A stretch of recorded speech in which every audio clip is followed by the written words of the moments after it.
Bharatiya Janata party का निम्न स्तरीय घटिया दो कौड़ी का घिनौना काम जो दो रूपल्ली के ट्रोल कभी पर्दे के पीछे से करते थे, अब वो भाजपा खुद कर रही है, उनके अधिकृत हैंडल कर रहे हैं। बददिमाग प्रवक्ता बेहूदी और भाईयात बातें कहते हैं टीवी चैनल पर, फेक न्यूज सरगना उसको फैलाते हैं, सांसद और मंत्री भोपू बन जाते हैं, अधिकृत चैनलों पर भाई बहन पर सवाल उठाया जाता है, मनगढ़ंत कहानियां रची जाती है। एक वीडियो शेयर किया गया कि राहुल जी और प्रियंका जी में मनमुटाव है। अरे चरण चंपकों, अगर जरा सा भी उन दोनों को जानते तो ऐसी बेवकूफी की बात नहीं कहते। मुझे पता है आप ये क्यों कह रहे हैं, क्योंकि दोनों भाई बहनों ने आपकी नफरत और आपके झूठ के खिलाफ जो जंग छेड़ी हुई है उससे आप खासे बौखलाए हुए हैं, घबराए हुए हैं। आपको समझ में नहीं आ रहा है जवाब दिया क्या जाए। अगर आप जरा सा भी राहुल जी और प्रियंका जी को जानते तो जानते कि उनमें गंदी राजनीति और आपकी मनगढ़ंत कहानियां तो बड़ी दूर की बात है, दुनिया की कोई ताकत उनको अलग नहीं कर सकती।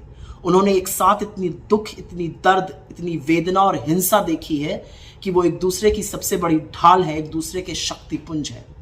पर ये बात आप नहीं समझिएगा। क्या कहा? राहुल जी राखी नहीं बांधे।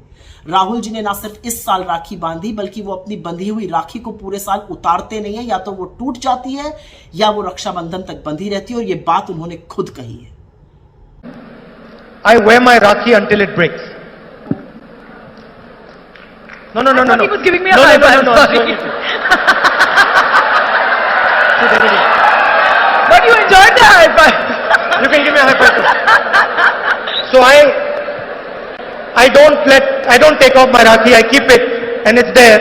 I think it will stay there till next Raksha Bandhan at least. इस साल भी उन्होंने राखी बांधी और इसका उल्लेख किया कर्नाटक में गृहलक्ष्मी योजना के कार्यक्रम के दौरान, जब उन्होंने कहा मेरी बहन ने मुझे राखी बांधी और मुझे खुशी है कि कर्नाटक की महिलाओं का सशक्तिकरण हो रहा है। आप तो बड़ा मैग्नीफाइंग ग्लास लेके ढूंढते हैं ना, राहुल गांधी जी को खंगालते हैं। देखिएगा हाथ में राखी नजर आएगी, हर बार नजर आएगी। लेकिन परिवार पर नहीं बोलना चाहिए था। परिवार पर बोलकर आपने जितने सारे नरकंकाल आपके खेमे में हैं, हमें मजबूर कर दिया कि हम उसके बारे में बात करें। मैं अमूमन परिवार पर बात करती नहीं हूं, लेकिन क्योंकि आपको शायद यही भाषा समझ में आती है तो आपको उस भाषा में समझाना जरूरी है।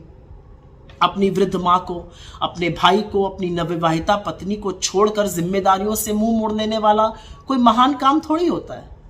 ये तो रणछोड़ वाला काम है, जिम्मेदारियों से मुंह मोड़ने वाला काम है।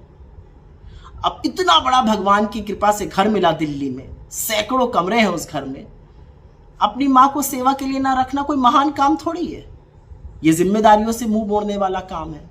8-8 कैमरे लेकर जाना और मां के साथ अकेले बैठकर भोजन करना और 4 एंगल से उसको शूट करना, ये महान काम थोड़ी है। ये मां को राजनीति के लिए इस्तेमाल करने वाला काम है। और आप क्या बात करेंगे भाइयों बहनों के संबंधों की, जब आपके आका के खुद के भाई प्रहलाद मोदी दशकों से उनकी निंदा कर रहे हैं, उनके खिलाफ खेमा खोल के खड़े हुए हैं, यहां जंतर मंतर तक तो उनके खिलाफ प्रदर्शन कर चुके हैं। हम लोग जब छोटे थे और अगर किसी ऐसे शहर जाते थे जहां पर चाचा, ताऊ, मामा, बुआ इत्यादि होते थे तो माँ बाप बड़े निश्चिंत रहते थे कि चलो कोई बड़ा है, सुरक्षित रहेंगे बच्चे, हिफाजत रहेगी। क्या मतलब है आपके प्रधानमंत्री रहने का? क्या मतलब है सैकड़ों के इतने बड़े घर में अकेले रहने का, जब आपकी एक अकेली भतीजी आती है और रेलवे स्टेशन से उसको जाना पड़ता है कोई गुजरात सेवा समिति का कोई भवन है और वहां पर उसका पर्स छीन लिया जाता है? क्या आपकी एक छोटी सी भतीजी आपके साथ आकर नहीं रह सकती थी? क्या आपका चाचा या ताऊ होने के नाते कोई कर्तव्य नहीं है? जिम्मेदारियों से मुंह मोड़ने वाली जो आपकी पुरानी आदत है, उसका खामियाजा आज देश भुगत रहा है, क्योंकि आप 140 करोड़ की जनता की जिम्मेदारियों से भी ऐसे ही विमुख रहते हैं। तो कुछ बातें हैं जो राजनीतिक जीवन में कहनी नहीं चाहिए।